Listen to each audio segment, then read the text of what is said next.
co-main event of the evening. It is brought to you by Ghost Drops, and it'll be contested in the atomweight division over 3 5-minute rounds. The man in charge of the action when it starts inside the cage is Mr. Brian Beauchamp. And now first, introducing in the blue corner, fighting out of Portage, Indiana, representing Hybrid Athletics. She stands 5'1". She weighed in at an even 105 pounds, has a professional record of 1 win, 4 losses. Ladies and gentlemen, let's hear it for Lacroix Vislosky. And her opponent in the red corner, fighting out of Cambridge, Ontario, representing Mass Academy of Martial Arts. She stands 5'2". She weighed in at 104.6 pounds. She is making her professional debut. Ladies and gentlemen, let's hear it for Isabelle Lacroix. By the looks of that smile, there's our family factor for her. It's too comfortable too. Yes. Yeah, ladies and overweight instructions in the back room on a clean, fair fight. I ask you to stop everything you're doing, touch gloves, go back to your corner. It'd be hard to find a more experienced official than Brian Beauchamp. He's got center of the cage. Black belt in jiu-jitsu, black belt in judo. Brian knows the game. Been around the world. Reset. Kara is in the multicolored top, the turquoise trunks, the all black for Isabelle in her debut, and we are underway. Isabelle, guys, won her only amateur win by TKO in 1:18. She was 1-1 as an amateur. Kira's committing to her punches. Isabelle's throwing kicks. Those two shin on shin. Man, that sucks. That thing shocks your whole body. Low kicks seem to be the mark early on for Isabelle, then to the body, and that one thumped. Kara has got the cleaner punches in the gap. Tie up right in front of us as Kara tried to come straight through the middle with a knee. Isabelle held it off, knee to the body of her own a second time. Kara pressing to the fence. There is space between them because of the nature of their control. So it's going to be a lot of knees. The one who controls the knees here. I'm having trouble trying to distinguish who's initiating the clinch because there was so much space. I thought they would have broke apart, but You're right. Yeah, you rarely see that in any Muay Thai or MMA or anything where knees are allowed, where you pull your hips back in the clinch because you open up the body. Great. That's another question, though. Was her amateur career, were they allowed knees? Exactly. Good, very good point. And the answer is possibly no, right? But that one struck. That was a big knee. Yeah, you start to really feel those. You know, you can feel them in your breathing. And at 105 pounds, there's not a whole lot of protection. Yeah, that's right. Kara pressing to the cage. Isabelle still looks very calm. Yeah, Kara's actually clearly like strength and conditioning is an aspect of her training, because you're right, at 105 there's not a lot, but you do see some armoring on Kara, on her torso, her belly. There's some musculature in there. Nice spin out by Isabelle, a couple of knees It's a very interesting clinch position that Isabelle is pulling off here. You don't see that a lot in MMA. It's more of a Thai style clinch. It's true. But it's working. It's working great. And that's why the knees are landing so well. And Kira's doesn't have a response to it, so she's just trying to push away, which is opening up her belly. It's allowing more knees to get through. Kara did land a nasty little uppercut on the inside of that exchange. Isabelle goes back to the knee. When Kara goes to inside bicep, she's better. So her left hand on the right bicep, that's better. But she wants to throw knees here, and she's instead eating knees. Those are very nice knees. Those are coming up pointy. very sharp and pointy, yes. You can see the technique work paying off for Isabelle Lacroix. And those knees are going to pay dividends. People don't realize how bad a knee to the body hurts. Going back and forth, inside and out, to the midsection on Kara. Yeah, it's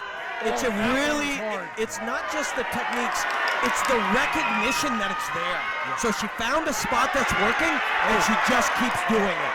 And here we go, we finally got a break to some action. So Kara's going to go to punches now, but you see her mouth open. She's trying to get air back in there. That head kick landed in an open upper right. Another one was partially blocked, but the right wasn't. Kick to the body. Kara's backing off to the fence. She's having a hard time getting air in there, Kara. Oh, another right hand. Those kicks are gentle, like they just flick up, which is really, really smart. When you can throw 5 and 6 and 7 of them around and stay in balance. You don't have to put that much power into them and compromise your balance. And is she using them here, Robin, in terms of Isabel, Superman moving forward? Is Isabel using those kicks to open the punches? Yeah, it's all just flowing one into the other. Yeah, she's going to go back to knees here. Normally it's the other way around. We usually use our punches to set up our kicks. Yeah. But you know, Reed makes a good point. Kick from the distance and then move into the gap and throw punches. Minute 5 left in this opening round. Kira's a tough fighter because she took a lot to the body, some kicks to the head, and now she's quite wisely gone to the body lock to take away the gap where the knees were happening, You can see the damage on her legs. You can see the red marks on her legs already from his leg kicks. She's not going away here, guys. Kara is a warrior. Yeah, she's a great fighter, great, you know, experienced, tough, legit fighter, but she's eating a lot of these. Those knees really did some damage that time. That one slipped up towards the head. Yeah. And a cut is opened up. I believe it's the nose of Kara. She's looking up. Yeah, she wants them to see the clock. 30 seconds. And when you can't breathe, 30 seconds a long time. Yep. Yeah, her nose is pretty busted up. Left again, couple fakes, and then down to the leg. So Kara's going to get kneed again here. She's trying to get the inside control. To the body and then up top. And Brown Beauchamp is calling this one off. Isabel Lacroix, TKO in her debut. So Brian is a great referee, and he would have seen anecdotal signs that not just she's taking abuse, but she's having a hard time keeping her hands up from the knees to the body. Yeah, she was taking her eyes off the fight. Yeah, that's right. Actually looked up at the clock point. That's just what I was going to say, Chris. As Kara moved close to us, we could see she was not looking at Isabel. She was looking at the video screen with the clock. Yeah. And that's when Brian looked right in and waved it off. Yep, good eye. What an impressive debut for Isabel Lacroix. The techniques were outstanding, and her ability to flow through them, Robin, next level. Yeah, and remember her husband, Anton, he won the fight in the mounted position, but what they both had in common was a mellow acceptance of will take as long as it's going to take. Neither one rushed it. Yeah, she didn't rush it. She was very active, though. Yeah. She was very active, but she didn't push anything. Ladies and gentlemen, referee Brian Beauchamp steps in at 4 minutes, 52 seconds of your first round for your winner by TKO. In the red corner, Isabel Lacroix.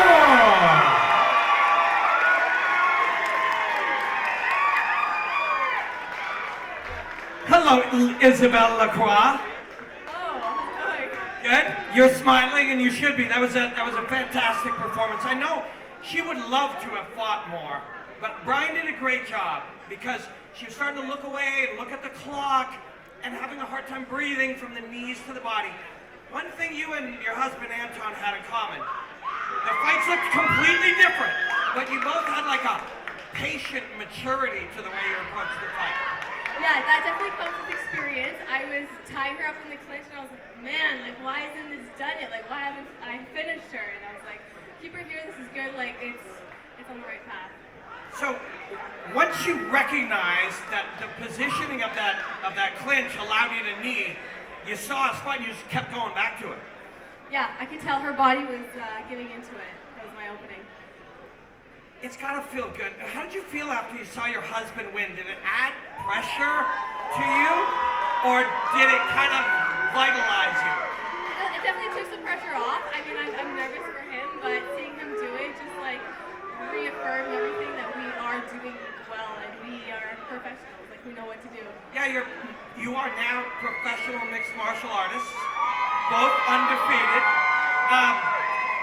Is this something you're going to do, the two of you, and build it up to your life's purpose, your career? Absolutely, it has been ever since we met each other, and this is just where we're meant to be.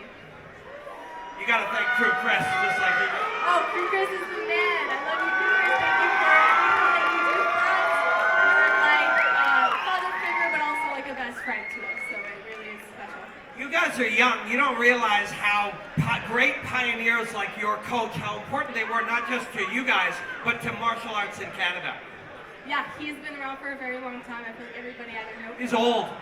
No, he's just a legend. True. Well, congratulations to both of you and to your whole team.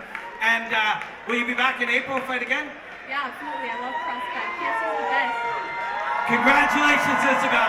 and your whole team at Mass. Thank you to everybody who came out to support. I think we brought the crowd. We love you guys. You guys are the best. You did bring the crowd. Thank you so much.